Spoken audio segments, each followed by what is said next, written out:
Bem-vindos à Soma dos Dias, um podcast do Negócios. Eu sou o Vítor Rodrigues Oliveira.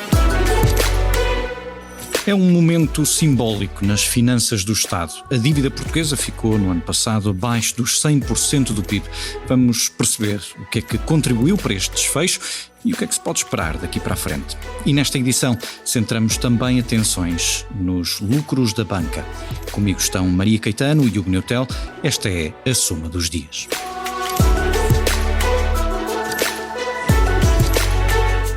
Era uma meta para bater este ano, mas afinal a dívida pública portuguesa caiu abaixo dos 100% ainda no ano passado. Ficou em 98,7%. Comigo tenho Maria Caetano, da equipa de Economia do Jornal de Negócios. Olá Maria, o que é que contribuiu para este resultado?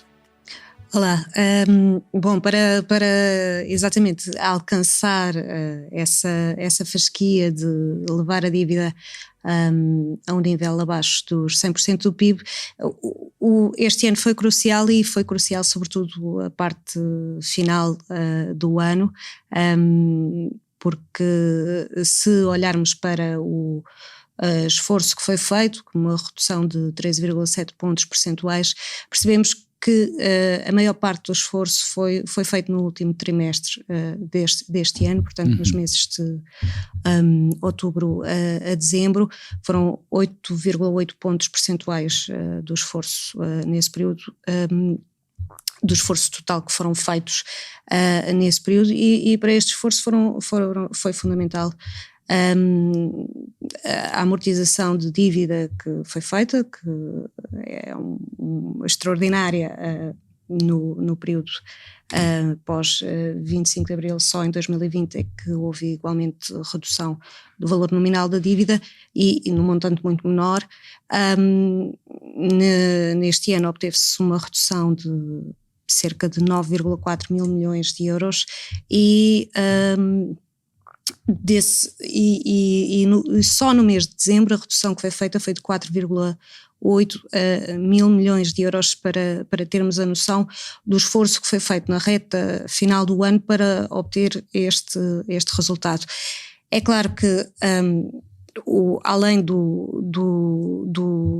da redução do valor nominal da dívida, nós vivemos um período extraordinário ao longo dos últimos anos, e incluindo ainda este último ano, em que se obteve um crescimento do PIB acima do esperado, nos 2,3% no final do ano, segundo a estimativa preliminar do Instituto Nacional de Estatística, mas desde o período pós-pandemia que temos vindo a crescer acima do previsto, e com o impulso extraordinário da inflação, do choque dos preços no valor nominal do PIB, a contribuírem muito também para que o rácio da dívida, para além dos valores que nominalmente foram diminuídos à dívida, também melhorasse muito, e pelos cálculos do Ministério das Finanças, desde o final de 2020 e até ao final deste último ano, 2023,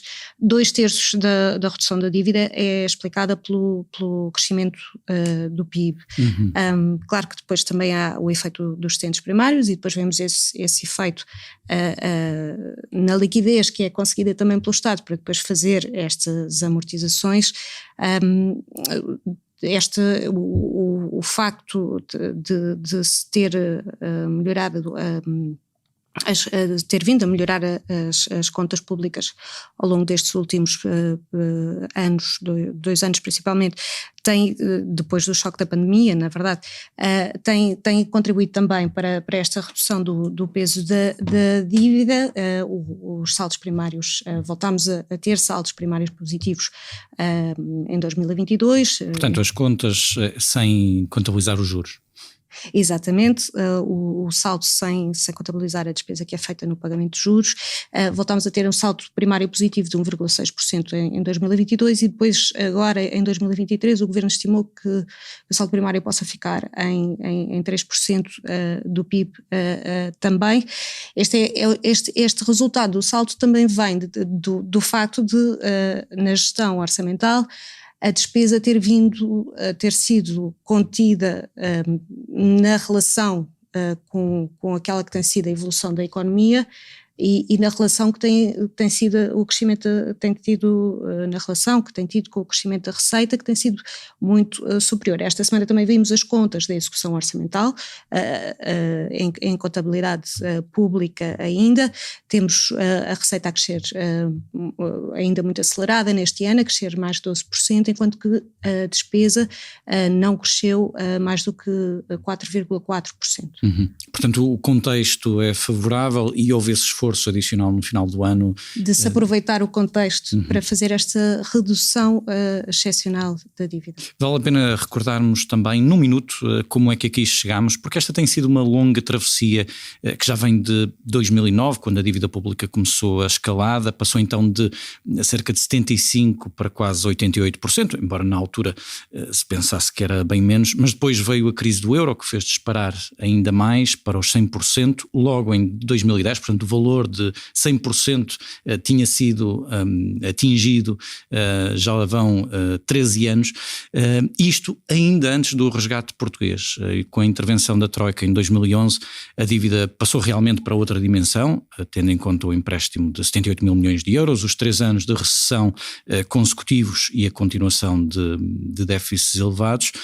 Portanto, com tudo isto, ultrapassou-se os 130% do PIB e é a partir de 2017 que se começa então a descida até aos 116% em 2019, e aqui aquilo que entra, aquilo que dizias da pandemia, como sabemos esta redução durou pouco porque disparou para quase 135% do PIB nesse ano, e agora no espaço de 3 anos, então já num contexto bem diferente, a dívida volta aos níveis pré-troika. Olhando para esta a história curta, de forma breve, da evolução da dívida pública, importa agora também perceber, Maria, o que é que se pode esperar daqui para a frente? Portanto, nesse período que tu acabaste de escrever, estes últimos 3 anos, a redução da dívida foi de mais de 32 pontos percentuais. Agora, para a frente, já não temos as circunstâncias extraordinárias de que gozámos até aqui, deste crescimento do PIB muito Portanto, só para clarificar, a redução de mais de 30 pontos percentuais desde a pandemia. Desde a pandemia, desse pico dos cerca de 135% do PIB na dívida. Portanto, a partir neste momento estamos num período até de arrefecimento económico, que ainda se estima, que se prevê que possa ser prolongado. No caso, nós temos as previsões de crescimento para 2024 na ordem dos 1,5%, segundo o que projetou o Governo, ou até um pouco mais baixo, segundo já projetam algumas instituições, incluindo o Banco de Portugal. Ou seja, vai ser preciso que o esforço maior da redução da dívida seja feito por outras vias. Pela via da consolidação, nomeadamente pela procura de saldos primários positivos, ainda assim elevados para o histórico que nós temos da última década e meia. As previsões da Comissão Europeia, na última análise que foi feita à sustentabilidade da dívida, antecipam que Portugal, num cenário central de excedentes estruturais primários elevados para o histórico que nós temos, no caso na ordem dos 2,1%, que Portugal consiga reduzir na próxima década o peso da dívida pública em mais de 17 pontos percentuais do PIB. Portanto, aproxima-se dos 80% do PIB. Exato. Mas também não é uma advertência feita pela Comissão Europeia, mas é uma advertência feita recentemente também pelo Conselho das Finanças Públicas, de que voltar ao histórico que nós tínhamos de desequilíbrio dos saldos orçamentais pode inverter esse cenário em grande medida. No caso da Comissão Europeia, o que nos dizem é que a redução da dívida, nesse caso, não iria além do pouco mais do 4 pontos percentuais. Já o Conselho das Finanças Públicas, num relatório recente que fez de análise aos riscos orçamentais, estimou que caso se voltasse a ter níveis de saldo em linha com o histórico recente da última década, que rapidamente a dívida pública voltaria a subir e ficaria acima dos 110% do PIB em década e meia. É bom lembrar que, apesar deste, chamemos-lhe, brilharete do governo, as regras europeias apontam para apenas 60% do PIB da dívida. Maria Caetano, sobre a dívida pública, e agora falamos sobre os lucros da banca. O ano passado já tinha sido feito de recordes, mas este ano os resultados líquidos da banca também prometem. Comigo tenho Hugo Neutel, coordenador de empresas do Jornal de Negócios. Olá, Hugo, o que é que se pode esperar deste ano? Já temos algumas pistas. Já existem pistas, aquilo que se adivinha é uma melhoria substancial dos lucros do sistema financeiro face a 2022. Temos de fazer aqui uma ressalva: quando as pessoas nos escutarem, as pessoas que nos estão a escutar, já será numa altura em que já serão conhecidos à partida os resultados de 2 bancos, são aqueles que iniciam esta temporada da apresentação de resultados, portanto o Santander Tota e o Novo Banco. Nós neste momento não sabemos quais são esses resultados, mas estou capaz de apostar um almoço em como eles vão ser muito superiores àquilo que foram em 2022. De resto, o Novo Banco em 2022 teve cerca de 560 milhões de euros de lucros, e já nesta semana tivemos uma pista muito forte que chegou de Madrid, de Espanha, que essa pista Santander. consiste no facto do o Santander apresentou o resultado, o Santander, o grupo, e nesses resultados está incluída a contribuição do negócio em Portugal, do Tota, para os resultados, e foram quase 900 milhões de euros. Isto não significa, isso não traduz o resultado líquido do Santander em Portugal, mas é uma pista muito forte de que esse resultado terá sido muito significativo. Nestes bancos como noutros, como eu dizia, aquilo que se antevê é uma melhoria dos resultados para níveis históricos, superiores aos que tiveram em todos os anos desde pelo menos 2008. Antes disso é difícil calcular, as contas eram feitas de outra maneira, mas pelo menos desde aquele ano. Nos bancos mais, noutros bancos menos, mas de forma geral deverá ser esse o cenário. Ao longo desta semana, de resto, naqueles contactos que fomos tendo com fontes ligadas de forma direta ou indireta ao setor financeiro, o sentimento, digamos assim, que pudemos recolher foi esse mesmo. Os resultados de 2023 vão ultrapassar possivelmente em muito os de 2022. Há mesmo quem diga que esta foi uma espécie de tempestade perfeita ao contrário, ou seja, um tempo primaveril perfeito, se quisermos, ventos favoráveis para a nau bancária.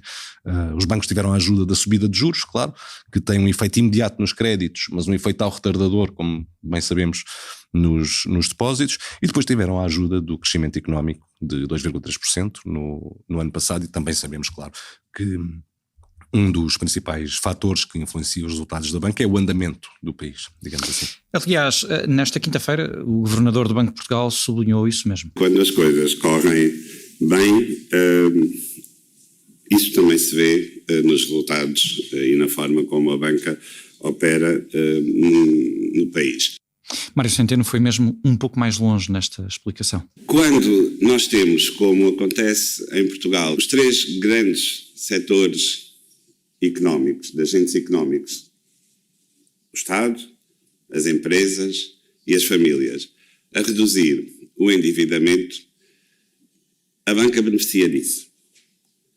Quando nós temos os ratings da dívida pública a subir, temos o incumprimento das famílias em mínimos históricos, porque temos o maior mercado de trabalho que alguma vez tivemos em Portugal, porque são pagos em Portugal mais salários do que alguma vez foram pagos em Portugal. Quando temos taxas de desemprego, também elas historicamente baixas, o incumprimento das famílias comporta-se de forma compatível com estes resultados, e a banca, obviamente, beneficia com isso. Declarações de Mário Centeno numa conferência organizada pelo Jornal Económico. E que sublinham, de resto, aquele aspecto que falávamos há pouco, Mário Centeno a sublinhar, também a realçar a parte do incumprimento. De facto, sabemos que um dos fatores que faz tipicamente aumentar o incumprimento nos créditos é o desemprego. Ora, Portugal está com uma taxa de desemprego muito baixa, em dezembro foi 6,6%, e nunca houve tanta gente empregada no país, ultrapassámos aquela marca psicológica dos 5 milhões de pessoas, e portanto menos desemprego, menos incumprimento, significa menos provisões e imparidades no balanço dos bancos, no fim, melhores resultados. Por outro lado, mais consumo das famílias, isto implica resultados melhores para muitas empresas, que vêm as receitas a aumentar, o que indiretamente também beneficia a banca, ou pelo menos não a prejudica. Depois existe a questão dos juros, que Mário Centeno também abordou, com os efeitos positivos que essa subida tem para os bancos, mas também há fatores intrínsecos do próprio setor financeiro. Os bancos portugueses têm hoje um nível de crédito mal parado muito reduzido, fruto da diminuição um pouco à força que foi feita nos últimos anos, desde a crise financeira. Tem hoje níveis que comparam muitíssimo bem com a Europa. Depois teremos que ver o que acontece em relação à eterna questão das comissões. Isto porque em 2023, nos primeiros 9 meses do ano, os bancos encaixaram menos em comissões do que no mesmo período do ano anterior. Os 5 maiores bancos encaixaram menos 1,6% de receitas desta forma. Isto foi um cálculo que o Negócios fez no ano passado, num trabalho do jornalista Diogo Mendo Fernandes, mas esta é uma queda ligeira comparada com os ganhos das margens financeiras, que de resto terá sido até influenciada por algumas restrições legais que foram impostas entretanto e que não significa necessariamente uma redução do preço cobrado em cada comissão. Também faz sentido recordar que o aumento das comissões até há uns anos tinha a justificação das taxas zero ou negativas, o que diminuía as outras fontes de receita tradicionais dos bancos, nomeadamente o crédito, e que mesmo em 2022, quando os juros começaram a subir, o encaixe com comissões também aumentou, e portanto este foi mais um fator que ajudou à melhoria dos resultados da banca, desde logo em 2022, claro, mas que teremos de observar o que é que se passou em 2023. Posto isto, de que números é que estaremos a falar? Bom, é difícil fazer futurologia, mas olhando para aquilo que aconteceu no ano passado, em termos consolidados até setembro, nos 5 maiores bancos, os lucros foram estes. Caixa Geral de Depósitos, quase 1.000 milhões de euros, 987. BCP, 650. Estou a dizer números arredondados para ser mais fácil compreender. Certo. Novo Banco, 640 milhões. BPI, 390 milhões. Santander, 620 milhões. Tudo somado são mais de 3.000 milhões de euros. Isto de janeiro a setembro de 2023. Ora bem, para que os resultados do ano completo de 2023 sejam piores do que no ano anterior, seria necessário que o quarto trimestre tivesse sido muito negativo. Porquê? Porque estes 3.000 milhões de euros já são mais. Só até setembro já é um resultado superior àquilo que foi obtido em 2022. E não se antevê de maneira nenhuma que os últimos 3 meses de 2023 tenham sido tão negativos que estragassem este resultado. Portanto, na prática, o que se antevê é um resultado que em princípio vai ser histórico, como dizíamos de resto no início da nossa conversa, sendo que houve mais do que uma fonte que nos disseram que poderá ser o maior desde pelo menos 2008. Obrigado, Hugo Neutel e Maria Caetano. Termina aqui este episódio da Soma dos Dias, porque todas as semanas há histórias para contar. Obrigado por ouvir. Para a semana há mais.